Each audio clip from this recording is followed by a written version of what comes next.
भारत में पिछले कई सालों से एक्सट्रीम वेदर इवेंट देखने को मिल रहे हैं। गर्मी के मौसम में गर्मी बेतहाशा पड़ रही है, सर्दी में भी सर्दी बहुत ज़्यादा पड़ने लगी है कुछ इलाकों में, या कुछ इलाकों में सर्दी कम पड़ने लगी है। तो मॉनसून सीजन में मॉनसून की वर्षा का जो डिस्ट्रीब्यूशन है उसमें बहुत अंतर आया है। कहीं पर बाढ़ और कहीं पर सूखा, ये सिचुएशन देखने को मिल रही है। और पिछले 3 सालों से लगातार मॉनसून सामान्य से बेहतर हो रहा है, लेकिन इसके बाद भी कुछ इलाके ऐसे हैं जहां पर बारिश की कमी लगातार बनी हुई है। तो ये कंडीशन हो रही है। फिलहाल इस समय तापमान एक तरफ बढ़ता हुआ काफ़ी परेशान कर रहा है, तो दूसरी ओर कुछ इलाकों में लगातार हो रही बारिश के कारण, प्री मानसून वर्षा के कारण बाढ़ जैसे हालात बने हुए हैं। सबसे पहले हम बात कर लेते हैं अगले 24 घंटों के दौरान, यानी कि 20 मई को पूरे क्षेत्र में कौन से वो इलाके होंगे पूरे देश में जहां पर सबसे ज्यादा गर्मी पड़ सकती है। यहां पर आप देखिए, राजस्थान का ये वाला जो पोर्शन है, चूरू, गंगानगर, हनुमानगढ़ और बीकानेर तथा आसपास का, इन भागों में 47 डिग्री सेल्सियस से भी ऊपर तापमान रिकॉर्ड किया जा सकता है।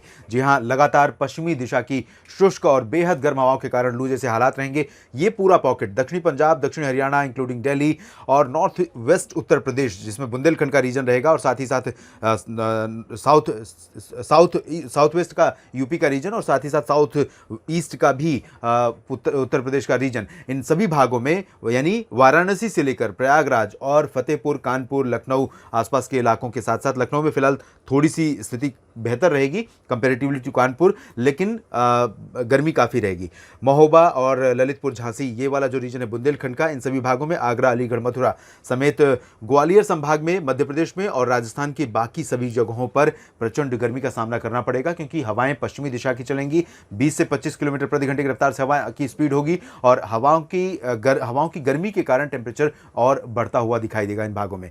इसके बाद हम देखें बाकी जगहों पर स्थिति बेहतर रहेगी, चाहे वो बिहार हो, झारखंड हो, पश्चिम बंगाल हो, या फिर छत्तीसगढ़, ओडिशा और मध्य प्रदेश के नीचे महाराष्ट्र का रीजन हो। लेकिन गर्मी से भले राहत यहाँ पर नजर आ रही है, लेकिन सेंट्रल इंडिया और नॉर्थ वेस्ट इंडिया में बारिश की उम्मीदें बहुत कम है। बारिश की हम बात करेंगे तो अगले 24 घंटों के दौरान बारिश की संभावना दक्षिण भारत में कर्नाटक और केरल में है, साथ ही साथ तेलंगाना, आंध्र प्रदेश में, महाराष्ट्र के कोंकण गोवा रीजन में, मुंबई से नीचे नीचे आप पाएंगे तो रत्नागिरी, रायगढ़, सिंधुदुर्ग के बीच में कुछ वर्षा हो सकती है। सांगली, सतारा, कोल्हापुर और नांदेड़ में थोड़ी बहुत बारिश हो सकती है। चंद्रपुर में भी वर्षा की संभावना रहेगी, लेकिन नागपुर, अकोला, वर्धा, नंदुरबार, धुले, जलगांव, नासिक और ये पालघर पूरा गर्म रहेगा। गुजरात का रीजन गर्म रहेगा, यहाँ पर बारिश की संभावना नहीं है। छत्तीसगढ़ और ओडिशा के दक्षिणी भागों में थोड़ी बहुत बारिश हो सकती है। पूर्वोत्तर में बारिश मेघालय और असम में जारी रहेगी लगातार। असम में काफ़ी इंटेंसिटी कम हो गई है, लेकिन मेघालय में लगातार वर्षा जारी रहने के कारण सामान्य जनजीवन प्रभावित होगा। पूर्वोत्तर के बाकी हिस्सों में फिलहाल लाइट रेन होने की संभावनाएं दिखाई दे रही हैं, और उत्तर भारत के पर्वतीय क्षेत्रों पर कुछ बारिश होने के आसार हैं, जिसमें जम्मू कश्मीर, हिमाचल प्रदेश, लद्दाख और उत्तराखंड का रीजन है। यहाँ पर श्रीनगर, शिमला और उत्तरकाशी, चमोली, गंगोत्री, यमुनोत्री, इन भागों में वर्षा दिखाई दे रही है। पंजाब, हरियाणा, दिल्ली और उत्तर प्रदेश के क्षेत्रों में कुछ जगहों पर धूल भरी आंधी और बादलों की गर्जना के साथ कहीं कहीं पर बूंदाबांदी होने की संभावना है। फिलहाल मौसम में इतना ही। आप बने रहिएगा इंडिया.com के साथ देश और दुनिया की तमाम खबरों के लिए। धन्यवाद।